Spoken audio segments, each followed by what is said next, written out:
Olá, você, seja muito bem-vindo a mais um episódio Show Sedentarismo, dando seguimento à série da medicina do estilo de vida, por sugestão da maior estudiosa do assunto do tema aqui entre nós, que é Daniela de Oliveira, psicóloga. Falamos de relacionamentos saudáveis e hoje a proposta é falar de nutrição saudável, é isso, Daniela? Hoje a proposta é que a gente fale um pouquinho de alimentação saudável, né, e de como a alimentação vai interferir em todos os aspectos da vida também. Muito bem, muito bem. Vamos então para quem? Para nutricionista? Não, fala você, Dani, a perspectiva da medicina do estilo de vida em relação à nutrição, porque você é a chefa do assunto aqui, a gente só dá uns pitacos e faz perguntas para aprender junto.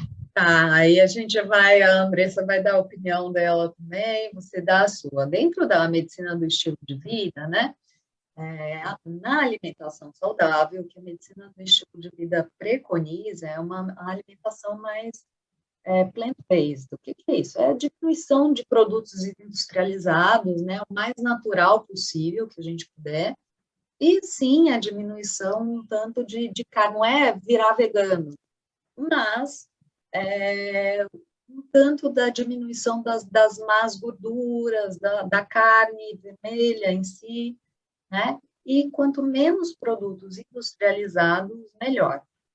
Né? E aí a gente tem, né, gente, produto industrializado mesmo, aquela coisa assim, não é pegar o milho, né, do potinho, que aí as pessoas vão para o supermercado e falam, então eu vou comer milho, aí pega o milho em conserva, né?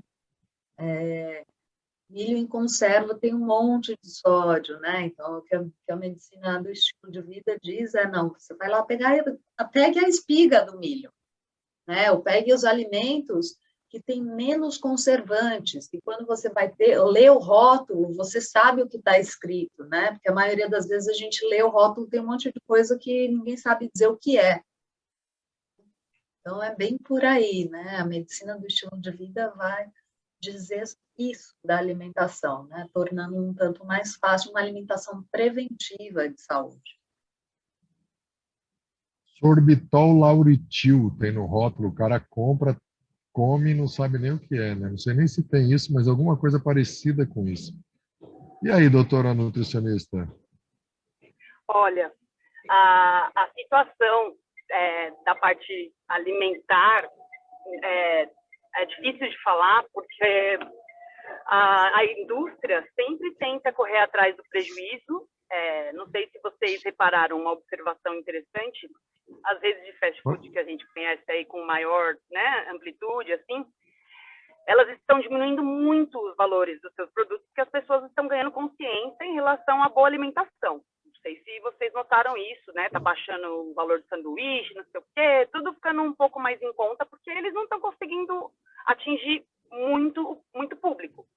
Agora, a questão da alimentação do mercado, essas pessoas que têm uma referência de que precisam melhorar a alimentação, elas não têm instrução adequada para como realmente melhorar essa alimentação. Por exemplo, existem pessoas que vão lá no mercado e, eu vou comer saudável. E aí entra naquela prateleira, aquele corredor que está escrito tudo fit, mas ainda são aqueles alimentos que ficariam dentro do armário dela por muito tempo. Então, assim, para você saber que uma coisa realmente é natural e vai te fazer bem, observe a durabilidade desse alimento. Normalmente, eles não duram muito. Pode ver a sua saladinha, a sua alface, ela murcha depois de um tempo, a beterraba e a berinjela, elas estragam. Alimentos que realmente vão te fazer bem são aqueles que não têm os conservantes, como a gente vê esses aí. Então, a aveia fit tem uma marca bem famosa no mundo, e aí minha mãe me deu um pouquinho, ela comprou, né, pensando em corrigir a alimentação, aí ela me deu um pouquinho, falei, nossa, que delícia essa aveia, aí eu fui olhar, tinha açúcar na aveia.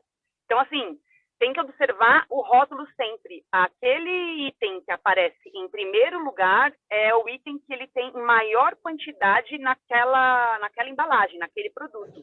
Então, se você abre, olha o rótulo, olha a tabela nutricional lá, os ingredientes, digamos, na verdade, os ingredientes. Você olha os ingredientes e a primeira coisa que aparece é açúcar, esquece. Já tá vendo que não é assim tão saudável assim.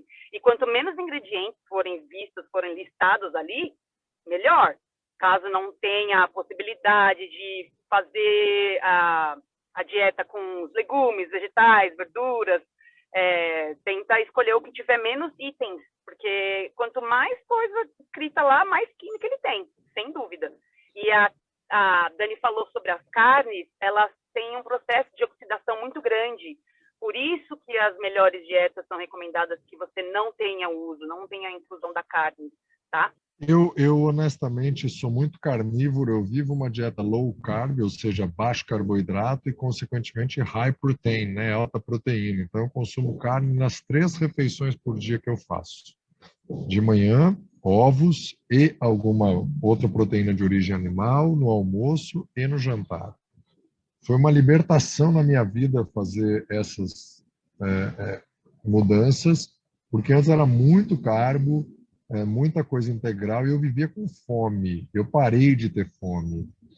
Eu como 3 refeições por dia e estou muito bem. Meus níveis todos sanguíneos estão excelentes. Para mim foi muito bacana. Óbvio que a gente precisa medir constantemente, não é?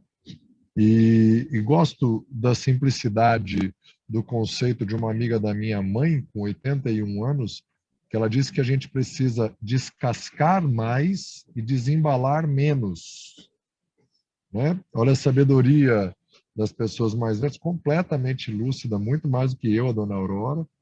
E a questão toda é, sim, o que é que eu sei que não faz mal?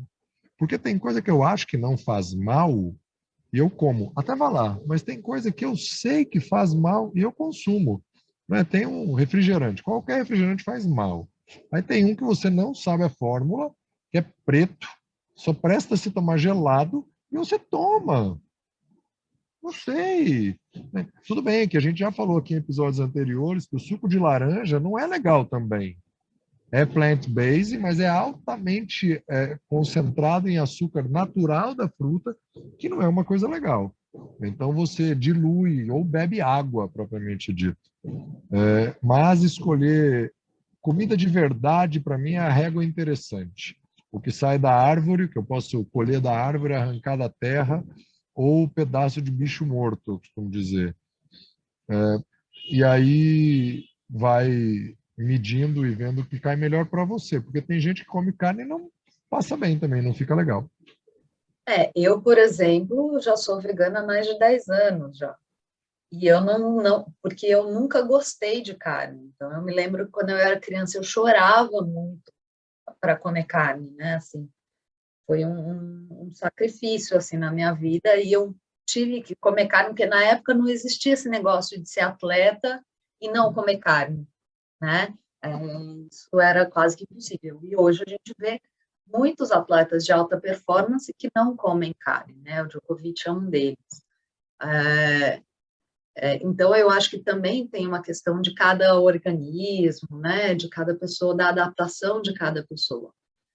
Eu não posso falar de alimentação porque não sou nutricionista, eu sou psicóloga. Agora, da minha linha, o que eu sei?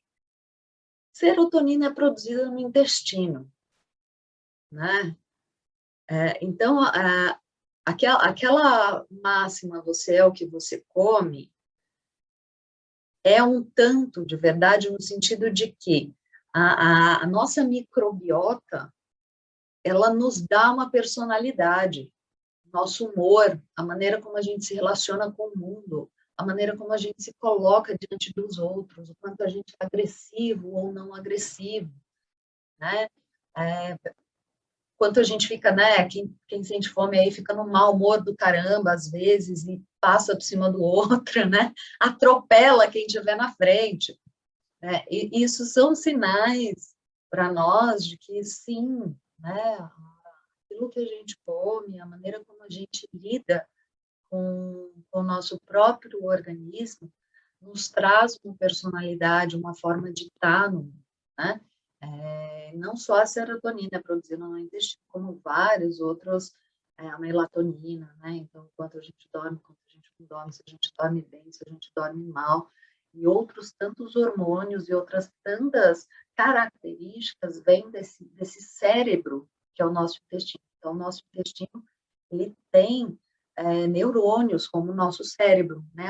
É o mesmo tipo de célula, é o mesmo tipo de neurônio que a gente tem no intestino. Então, a gente tem uma inteligência entérica, né? A gente tem uma inteligência que vem das nossas vísceras.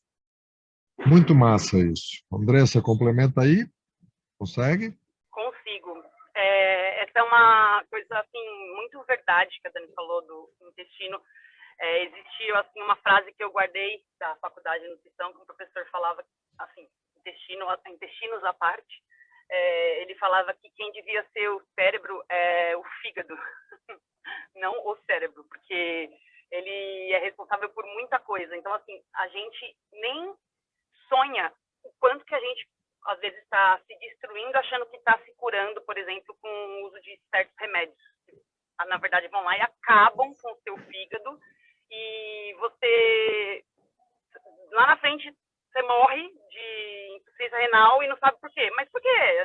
Não bebia. Mas por quê? Que nem pessoas que têm problema de cirrose. Mas ele não bebia. Mas o fígado trabalha com outras coisas, outros fatores. Então, a gente tem que saber se alimentar bem para poder a gente dar uma maior longevidade para o nosso órgão, para os nossos órgãos. Eles têm que trabalhar, eles já vão ser gastos ao longo do tempo da nossa vida. E para eles trabalharem melhor, a gente tem que dar o combustível certo.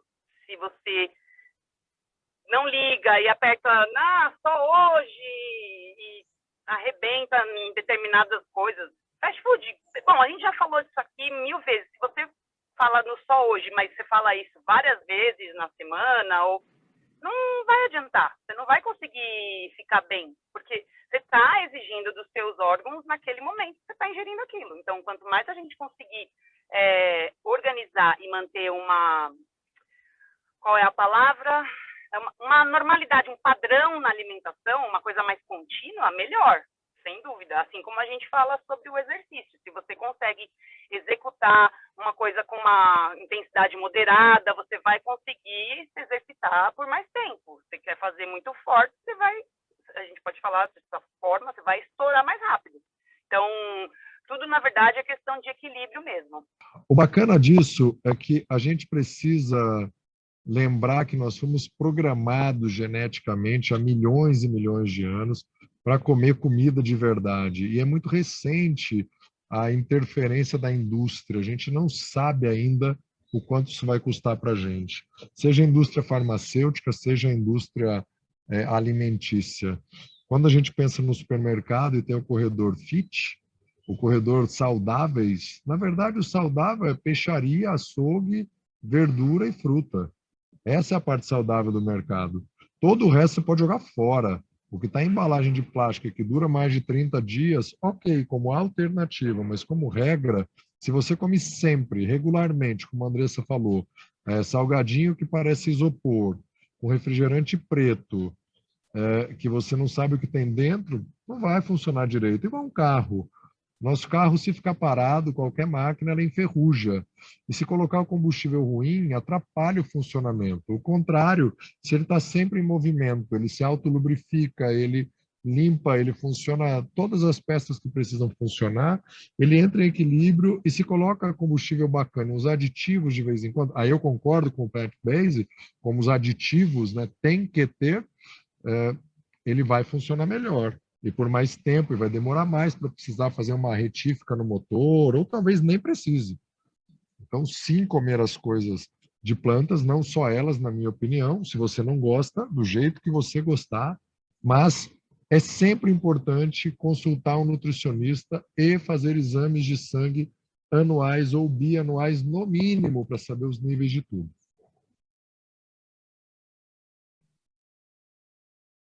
Eu acho isso super importante, né? E a gente está sempre orientado por um profissional da área, né? Em qualquer área que a gente esteja falando, atividade física, nutrição, a mental, né? A psicologia. Exatamente, Dani. O que mais acontece, o que mais a gente vê a pessoa olha lá na internet, nas redes sociais, aquela saradona, o saradão, passando o que ele ingere, o que ele consome, e a pessoa vai lá e quer copiar e fazer igual. Cada organismo é um. A gente não sabe, por exemplo, existem vitaminas que só são absorvidas no intestino. Aí a pessoa quer fazer, ela tá fora do peso e ela quer fazer uma bariátrica. Ela vai fazer a bariátrica, vai perder um pedaço do estômago, do intestino, dependendo de qual for o método utilizado, e aí ela nunca mais vai absorver aquilo se ela não ingerir em cápsulas, né? De forma exógena. O corpo não vai conseguir trabalhar direito. Esse é um caso. Agora, a pessoa, treina, come direito, não ingere carne, mas tem o colesterol alto. Puxa, como assim tem o colesterol alto? Porque é uma doença hereditária. Hipercolesterolemia, bonito nome, adorava falar na faculdade. Então, a gente tem que observar o quanto que a gente precisa mudar para nosso gosto. É daí que tem a parte da nutrição. Eu vou adaptar, eu não vou forçar você a comer o que você não gosta, o que você não quer. A gente vai adaptar de acordo com o seu cotidiano, suas horas disponíveis para se alimentar, tudo, na verdade, tem como ser adaptado. E observar quais são os níveis sanguíneos de tudo que você tem no organismo para poder equilibrar. Você chegar e pensar que, é só eu tomar um multivitamínico e tá tudo certo, vou fazer essa dieta bem restrita e tomar um multivitamínico. Tá, mas só que se você tiver com excesso de vitamina A, que causa algumas doenças, inclusive de vista, e aí? Você vai tomar um multivitamínico que tem uma dose média de cada item e vai colocar extra de vitamina A no seu corpo? Então, você está com muito e vai ficar com mais ainda. Você está fazendo certo? Não. Então, tem que observar, porque o médico, o nutricionista vai saber te dizer isso para direcionar na comida. De repente, se precisar de medicação, aí tem os médicos que vão se envolver. Mas o nutricionista também precisa dessas informações para poder equilibrar o corpo. Não é, eu estou fazendo uma dieta porque eu vi na internet aquela história da dieta da lua, só não come a lua, a dieta do sol, quando tem luz, lá, lá. Gente, cada um é cada um. Cada um é cada um, cada organismo é um. Eu, por exemplo, já identifiquei, eu emagreço bem comendo carboidratos, porque o meu organismo funciona desse jeito. Então, a gente tem que saber se entender e conversar isso com a nutricionista, no caso, para poder você falar, eu me sinto bem com isso, com aquilo, eu consigo comer isso e aquilo. E aí, às vezes, ela não vai acertar de primeira, porque ela tem que identificar como funciona o seu organismo. Daí vão sendo adaptadas as dietas, as porções, conforme for vendo a resposta do seu corpo com aquela dieta prescrita. Então, tem que ter atenção e conversar com alguém mesmo, um especialista, não seguir o que aparece, o que dá na telha, o que aparece na internet. Por favor. O muito legal é você procurar um profissional que trabalhe numa linha que você goste, que você simpatize, né? Eu quero ser vegano. E muita gente quer ser vegano por amor aos bichos. Respeito, tudo certo. Procure um nutricionista ou nutrólogo, ou os dois, que tenha a linha vegano como estilo de vida de preferência, porque ele pesquisa mais, ele vive aquilo. Não, eu não consigo viver sem carne, então procure um nutricionista que vai falar que você pode comer carne de manhã, de tarde, de noite, né? Que churrasco é bom, é saudável. Eu gosto de ovo para chuchu. Tá bom, procure o que você gosta mais. Acho que vale a gente já começar a caminhar para o fim, e ao invés da gente falar no final aqui o que nós treinamos, vamos falar o que nós comemos, hein? Diga aí, acrescenta aí, Andressa, ou Dani, Andressa, já falamos o que comemos hoje, vai, ao invés do que treinamos ou treinaremos.